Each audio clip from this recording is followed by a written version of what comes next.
Hello, I'm Guido Maniscalco with Tampa City Council, and you're watching Tampa Bay Community Network.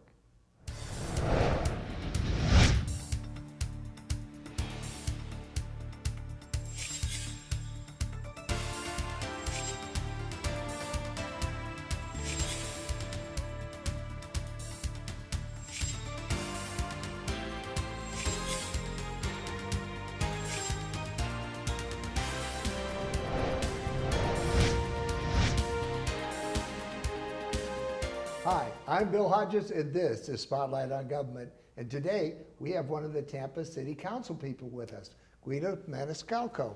Guido, pleased to have you on the program. Thanks for having me. Why in God's green earth would you ever run for City Council? I love Tampa. I'm born and raised here. Tampa's been good to my family. And my purpose and main goal is to make Tampa a better place. And I've always believed that local government is the most important type of government. Picking up the trash and fixing the streets, as one politician named Tip O'Neill once said.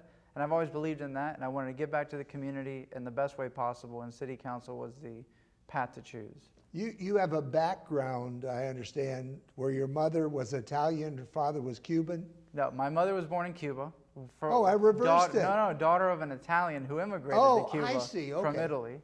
And then my father was born in Italy and moved to Tampa. Back in the early 1980s. My mother's been here since 1961 as a Cuban refugee with my grandmother, and then my grandfather stayed behind to see what was going to happen with the government down there and came here about 9 months afterwards. So we've been here over 50 years, my family has. Kind of the Ybor City immigrant story, but delayed about 60 to 80 years, but still coming from the same place as Cuba and Sicily and whatnot, so here we are. And you've been in business in town? Yes. My grandfather founded a jewelry store in West Tampa in 1974, which is the business I grew up in. He passed away, passed it on to my grandmother. She's been retired, and but it still continues on in some shape with other family members. My mother runs the store now. It's all jewelry related. My father also has his own separate jewelry store. So that's what I've been exposed to, the retail business world. Seen the changes of it, because of course as a brick and mortar store, things are different with the internet. Oh, they are. Online shopping. And that's where you're at, right? Yes. I operate mainly, although I use a showroom space in one of our stores, majority of my sales are internet. So I don't see my customers, but I'm still able to manage sales and and turn a profit, which is why we're all here in business. And that's it. So it works out, but you have to change with technology, as I've had to. And basically, the internet allows me to open up to the whole world. So it does. It's a window to the entire world, Sure. But it's also, I think, an important facet for the city of Tampa. Absolutely. The more internet usage and the more people we have here with internet businesses, especially since several of our ex-county commissioners, or at least one of them, is pushing really, really hard, Mark Sharp, in order to get this to be one of the high-tech capitals. Absolutely. More people in that business would be great. No, absolutely. My generation, I'd be considered a millennial. I think we're really the driving force behind moving forward into the 21st century. We've seen the importance of social media, Facebook and Twitter, connecting people all over the world, as well as being able to sell online, e-commerce, startups. Also, we want that in Tampa, companies that start here and they build their businesses, whether they're telephone app-based with cell phones, internet-based, whatnot, but using technology to really move us forward into this 21st century. And it's working. Young people are seeing the importance of it. A lot of people are coming to Tampa. Mark Sharp is a perfect example with his Innovation Alliance as to how we can be forward thinkers. And it's been successful, and it will continue to do so. It is the way of the future. Computers and technology and apps and cell phones, and it's all about communication and connectivity, and that's where it goes. That's the path to tomorrow. I totally agree with you. We need leaders for tomorrow, and I think running for council as you did and having that background was probably a very valuable thing. But you didn't make it the first time in, right? No, I ran in 2011 and I came in 5th place out of 5th place, but I didn't give up. I learned from my mistakes. I listened to the advice given to me by people around me, and I tried to get as involved as possible with my neighborhood association, with civic groups, Even with the city, I was appointed a year after I lost. I was appointed by the current city council, minus myself, to the City of Tampa Code Enforcement Board. So that gave me 3 years of experience from a city point of view, because code enforcement is huge, and understanding how. It'd be a real difficult task, code enforcement. But it's a real eye-opening experience. You really see how a lot of the city functions. You don't look at the budget, you don't look at public works, you don't look at the police and firefighters, but code enforcement is something that's so important and critical to the day-to-day functions of the city and to neighborhoods and to businesses. So it did teach me a lot. But basically, I wanted to be the best candidate possible in order to be the best city council person possible and be ready to, and I hate to use the phrase, but hit the ground running. You know, you win, you get sworn in, and you know exactly what to do. You're drawing a paycheck today, so you're expected to work today. And that's it. And the work is for the people and for the community. Something that I want to do is to be a true public servant, a voice for neighborhoods, a voice for the people that don't feel like they have a voice. They figure, you know, these politicians only come around at election time. Well, I want to always be there and show my face, not just work the coffee shops and the neighborhood association meetings at election time every 4 years, but always be visible so people know they have somebody that's representing them on council. That brings me to another subject. Has this changed your life a lot? I mean, I don't imagine you can go out and have dinner anymore without somebody walking up to you, or in a grocery store, wherever you go. You're always open for business. No, and that comes with the job. You know, if I'm in the grocery store, at a restaurant, or at church, or wherever it is, and somebody wants to talk or say hello, whatever, or has an issue or a concern, I'm there to listen. It all comes with the territory. All of us as members of city council or any elected officials, when you run and then when you win, you know what you're getting yourself into. You know, which means you have to open yourself to criticism, open yourself up to advice. You have to give your ear to people. I mean, they expect you to listen. I like that term, give your ear to people. But it's true, you have to listen. And it's as a courtesy, as respect, as part of the whole public duty, public civic duty, public service, all those things. But has my life changed in several ways? Yes. But somebody asked me this question, and I eat at the same restaurants. I go out with the same friends.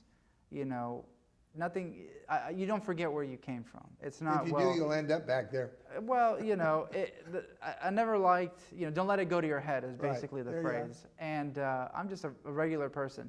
Something that former Mayor Dick Greco said about 5 years ago. They said, well, you've had almost 50 years in public service. How do you want to be remembered?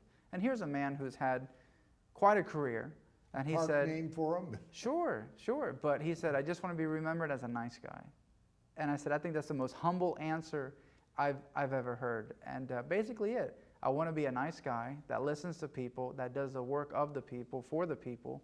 That's it. You know, you take an oath, and I want to live by that. There is no perfect politician.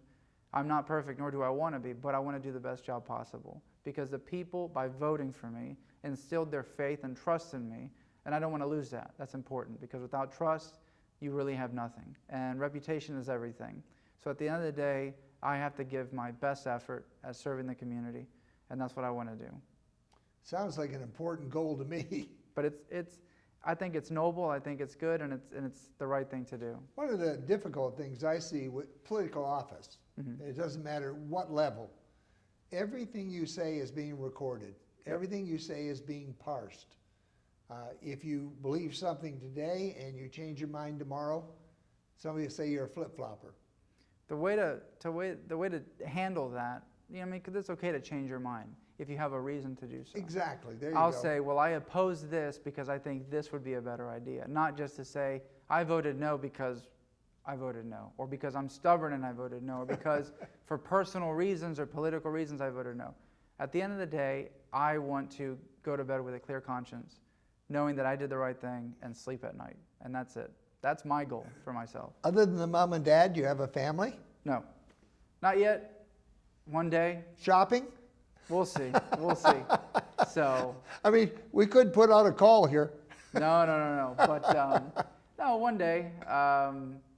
You know, being Italian and Spanish, and in many other cultures, not just us, family is so important and very central. And you know, the family dinners and maybe going to church together. It all revolves around, you know, mother and father and having those relationships and whatnot. I have a sister. Too much we've lost that. It is, you know, I mean, so much can happen around the dinner table, you know, even from in the political world. You see town hall meetings, you know, what do? They roll their sleeves up, the whole casual Right. thing, whatever. Or let's sit down and have a beer, you know. That all goes back to the importance of sitting together at a dinner table, or sitting down having a cup of coffee with somebody, or just being human. You know, we learned a lot at home. I learned a lot growing up. My parents instilled many good values in me, and that's really it. It sounds like it. They weren't strict. They basically said, you know, you want to do it, go ahead. If you get in trouble, you know. And that was enough for me to understand, you know, don't do it, and use good judgment. So I tried to be a good kid growing up, and I think I was, and I have to thank my parents for that, because you know, I think they did an all right job raising me without being so strict. Just basically be yourself and do what makes you happy. Let's turn to city business. Sure. What do you think are the main things that you would like to see happen in the city of Tampa? But first, let's talk, where is your district? My district is pretty centrally located. A lot of the key landmarks would be anywhere from Beach Park, Carpathiles area, which would be like West Shore Mall, International Plaza, the airport, Raymond J. Stadium. You've got some pretty important places in your district. It's a great district. I mean, I have the Yankee Spring Training Complex. I have Steinbrenner Field. I have all the great neighborhoods in West Tampa. I have Seminole Heights, which is really experiencing a renaissance right now with all the new residents, new restaurants coming in. So I have a very diverse but very exciting district. Beyond downtown, we have so much going on, you know, in the areas that I represent, and I'm proud to do so because it's exciting. I've seen Tampa changing in my lifetime, and a lot has been happening in the last several years that really, it's really great. I'm really looking forward to see, you know, the other positive things that will come out. What are some of the things in your particular district that you'd like to see for the future? Well, flooding in Tampa is a big issue. There are parts of my district that are dry, and there are parts of my district that historically flood terribly. We have to address it, and we will be. What we did last year as City Council is we addressed the service assessment for stormwater, which would help us clean out the ditches, storm drains, maintenance overall citywide, which that will help alleviate take care of some of the backlog, right. But we also have capital improvement projects, which would be stormwater culverts and whatnot, to help really eliminate a lot of the flooding where we can. So we'll be addressing that soon. That's been a hot topic. But that's really one of the main things, if not the biggest thing, infrastructure, which is so critical to the quality of life in a city. And you can't have flooding on main thoroughfares. If there's a hurricane, you need the evacuation routes cleared. If there's an emergency situation, you know, flooded cars, there's just so many things. But it makes us look bad. So in order to improve that quality of life, we have to invest in the infrastructure. We've started to do so. We're going to be addressing, you know, more soon, I think. I think we're going to be moving in the right direction. And that's really it. But beyond that, you know, we hear our mayor's speeches, how there's so much going on. Downtown Tampa has really come alive. Ybor City is his National Historic Landmark District, which is wonderful to have that spotlight on our city. We have these great neighborhoods throughout Seminole Heights, through Beach Park, through Sunset Park, through West Tampa, historic homes. You know, I tell people, if you're bored in Tampa, you're just not looking around enough, because there's a lot to do and a lot to see and a lot to learn. Well, it's such a central place. I mean, I would have liked to seen the mass transit over to Orlando and back. Sure. So people from over there could come over and go back and forth, the light rail.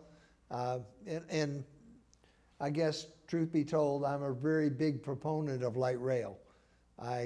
Every time I get on 275 off of Route 4 going towards the airport at either morning or night, and it doesn't really matter, it comes to a stop. We built the biggest parking lot that we could build. Sure. You know, the trick is not widening roads, because we have what's called TBX coming up, Tampa Bay Express lanes, which would essentially double the size of the interstate. Not completely, but it would mean a lot of construction. a lot of homes getting demolished, a lot of commercial buildings getting demolished. But is that the answer? To build more roads, widen the roads? Is that a question? No, no, no. No, Because it's a if it rhetorical is, my answer question. is no. I'm building trick more is- lanes for people who can afford the lanes and leaving the other people stuck, the poorer people stuck in the lanes. It doesn't make any sense to me. Exactly. The key is taking cars off the road, which would be what you said, rail. I have been to many places in Europe and many places in the United States. I have never rented a car in my life because I didn't have to. First time I went to Washington, D.C., I landed at Ronald Reagan Airport, and I took their metro to Arlington, which was the first stop. I went to visit the grave of John F. Kennedy, who I very much admire. I got back on the train. I was dropped off 2 blocks from my hotel, walked to the hotel, and then I had a list of the places that I wanted to visit. I either walked, because it's a very walkable city when you're in the center of Washington, or I used their bike share program, which Tampa now has, Coast Bike Share. And it's great, but if I were to come to Tampa and I land at the airport, I need a taxi cab Yes. to take me where I tell them to take me, meaning take me to downtown. Okay, I get to see downtown, but what about the neighborhoods and the mom and pop businesses and everything along the way? I miss that. You know, take me to Ybor City. I see Ybor I live City. in Sun City Center. If I get a cab at the airport to go out there, it's going to be $60 to $75. Exactly, exactly. So, you know, I've already mentioned, you know, downtown Tampa's coming alive and we have great neighborhoods and it's exciting in Tampa, but we're literally on the cusp of greatness, meaning we're right at the edge. And to push us over that edge into that realm of true success, it's transportation and it's mass transit and it's getting people around. Because if I were a large corporation and I was looking to relocate, I would say, well, I'm bringing 2,000 employees. And as the mayor, I would say, great. But the corporation would say, a lot of young people, they don't own cars. A lot of them don't own cars. How do they get around? Well, they could take a bus, maybe. Maybe, if it works for them. But the answer would be, well, I mean, you know, get a cab or buy a car. Well, they're not into automobile ownership. These corporations are going to turn around and look somewhere else because we're missing that mass transit piece. But not only that, parking your car downtown. Sure, sure. If I have to park, if I want to move into Tampa proper and I want to bring a base of even 200 employees, parking is not going to be the easiest thing for me. Nope. There is parking. There's only so much parking, but that's not the answer. I mean, people want to they want to be either close to work where they can walk or commute easily via a bike, whatever it is, or have some kind of option, which would be some public transportation system beyond the bus to help them. My idea would be get a connection from the airport to downtown Tampa. Start with that. I would go along with it 100%. You know, extend the streetcar, which ends at Whiting Station at the Fort Brooke parking garage, basically in the middle of almost nowhere, and extend it out to the Marion Transit Center where the buses all connect. So you can say, I'll take a bus from West Tampa down to the Marion Transit Center, hop on the streetcar, and I get to Ybor City. Don't have to worry about parking in Ybor City or parking in downtown Tampa. You alleviate that, but everything costs money. And just last week... But so do building roads. Exactly, exactly. And maintaining those roads. Exactly. But what does that give us? Just more congestion, more gridlock. We need to invest in transportation and transit. And I'm sorry that last week the county commission failed to move Go Hillsborough forward. You know, some people are against raising taxes, whatever it is. But in something like this, that is an absolutely critical investment in the future, in the success of this city, you know, I hope that they come back with an alternative plan. Maybe they will. You know, there's rumors that they're working on something else and whatnot, but transportation is absolutely key. If not, we're going to keep being, you know, at the back of the line, and corporations and people are going to move elsewhere. I think one of the things that I'd like to see from a consumer standpoint, and somebody who lives in Hillsborough County, is more emphasis put on defeating the us and them thought that we have in the county. We have Tampa sitting here and then us. Yeah. And nobody flies into Brandon. Nobody flies into Sun City Center. They fly into Tampa. Of course. And if we don't have a solid center core, we don't have anything. It's like an apple where the core is rotten. Yep. And so we can't have that us and them. But I'd like to see more effort put in by the mayor and by the county commissioners to make it us rather than us and them. Everything is about teamwork and Exactly. working together And how can we help each other and lift each other up? That's it. There's no need to have adversaries or enemies or anything. It's about building bridges and building connections. In this sense, exactly what you said. How can we service the county? How can we service the entire community? The problem is, and this is really frustrating, is when there's a sales tax, like a Go Hillsborough, Tallahassee delegates the power to the county. So the county has to take a vote. If Tallahassee would have delegated or would delegate the power to the municipalities, we could say at the next City of Tampa municipal election, we're going to vote to put, a 0.5-cent sales tax within city limits in order to fund our own light rail system or improve our transit. Beyond that, for now, it would have to be a county effort. But it can't be looked at as a tax and spending money where it doesn't need to be spent. It's about how can we solve this problem, and help people from Brandon to Tampa to Sun City to wherever they may be, but that we're all connected. And that's it. But we're always gonna be behind. Not long ago, gasoline was $1.50 a gallon. Mm-hmm. Today, out at the pump, it was $2.11 a gallon. That's a 61-cent jump in the price per gallon of gasoline that the oil companies taxed us with just because they could. Sure. If we'd have taken that $1.50 rate, threw a quarter on there to fund some of this stuff, we would have ended up with a few dollars to get it done. The oil companies wouldn't have been able to raise much higher than they have. And we'd have got the money to use it instead of it going into their coffers. What we can do, not as a city council, but as a county commission, and they can do this with a supermajority vote of five votes, without taking it to a ballot, without this whole referendum, without anything. They can tap into what's called the gas tax. So what they would do is they can increase, let's say it's $1.50, they can increase it up to 5 cents. Oh, okay. But each Even penny, 5 cents would help. But each penny generates $5 million. So 5 cents would generate $25 million a year. They can do that. Really? They can Just do by that. a vote of the county commission? Yeah, with a supermajority vote, which is 5 of the 7. That's it. I mean, and if you're, with what we've been paying for the last several years, $3 and $4 a gallon, or that I've seen, if gas is $1.71 and you raise it to $1.76, I don't think people would really Wouldn't even notice it was there. It's not about, pulling the wool over their eyes. It's about, how can we generate the revenue that we can use towards transportation projects, which won't fund everything, but it's a start, without really hurting the taxpayer on a sales tax or anything like that. And they can do that. And that's it. I mean, we saw gas jump last week, I don't know, 25 cents in 48 hours. Right. Just because the oil company could do it. Just like that. So imagine if we went up to 5 cents, but that 5 cents was benefiting the county. Then we can go to the Florida Department of Transportation at the state and say, hey, we have a down payment. We're generating $25 million a year. What kind of grants, what kind of matching funds can you offer us? That's about building that partnership, building that bridge that would help us solve some of our transportation issues. And I hate to say it, with as many tourists that come into this town, a lot of those dollars spent in that gas tax would be out-of-state dollars. Sure. I was looking at a video earlier today about what tourists spend or a visitor spends when they come to Tampa. You think, well, they come in for a conference. No, they take a cab. Remember, we don't have that light rail. They're going to spend money at a restaurant. They're going to buy something at a souvenir shop. If they have to pump gas, they'll pump gas. But it's money coming into, by tourists, not just by citizens, being pumped into our local economy, which is all beneficial and helpful. So you just have to, keep an open mind as to where to generate the revenue, who's paying for it, how you can take the burden off, the local taxpayer, and then move forward like that, and make the best decision possible. Councilman Maniscalco, I promised you a couple of minutes where you could talk directly to our audience and thank those that helped you get elected and reassure those that didn't, you're still working for them.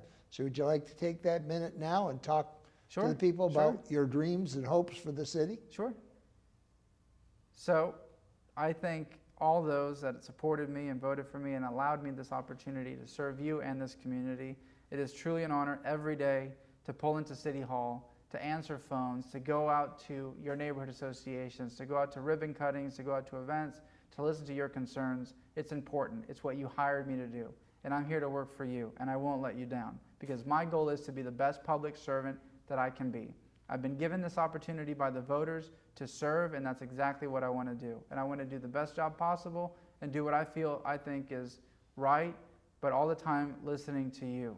There is no perfect politician. I'll never be perfect, nor do I strive to do that. But I just hope that I can put my heart and soul into this, and in these 4 years as your city councilman representing District 6, that I can be the best voice possible for the community. You don't do this job by yourself, though. You No. have an assistant, so let's tell who your assistant is, because Sure. if they call your office, more likely you'll be talking to that assistant. Her name is Carrie, and she's been with me since last year. I've been elected only a little over a year, so I'm still fresh and new, but she does a great job. She's there answering phone calls, responding to constituents, helping in any which way we can, or at least if we can't help right there, direct them to the proper services or through the proper channels. But it's not just me, it's really a team effort. And the other councilmen and the other people working for them. Sure. Because they're all great people, all Sure. the assistants. It's really great. People ask me, well, how do you like it at City Hall? And it truly feels like a family. We might argue on the dais during a meeting, but once the meeting is over, we respect one another. We help one another. You know, another councilman told me the other day, he says, I consider everybody here a friend. We won't always agree, but going back to what I said, it's that respect, the mutual respect. So it's a great place to work.